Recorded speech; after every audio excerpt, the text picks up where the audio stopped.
last week's chilly temperatures and snow, the freakishly warm weather in February and early March means flowers, trees and plants are all blooming weeks earlier than what they normally do. With all of those blooms brings bugs. The Now KC's Tara Hall shows us how those pests could impact people and pets. Monday may have been the official first day of spring, but if you go by the weather, spring and even summer-like temperatures arrived nearly a month ago. In the kind of the insect world, spring has sprung, and we're around, like I said, about 3 weeks early. And the data backs that up. The U.S. Geological Survey and the National Phenology Network report spring arrived in Kansas City February 20th.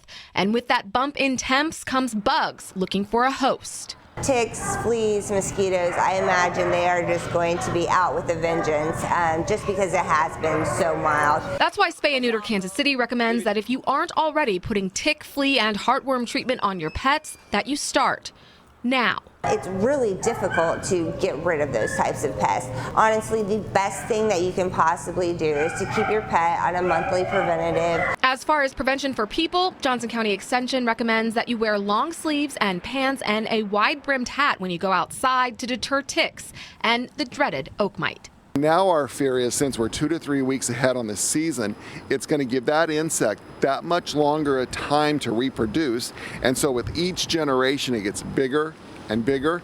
And so then comes fall, when the itch mite population hits its peak. Are we going to have a worse outbreak than last year? We don't really know at this point. Tara Hall, the Now KC. And keep in mind, while mosquitoes and fleas are insects, oak mites and ticks are arachnids. That means insecticides will not kill pests like ticks and oak mites. That's why Johnson County Extension says prevention is key, as is aftercare. Once you get inside the office, recommends doing a tick check as well as showering in hot water to remove oak mites.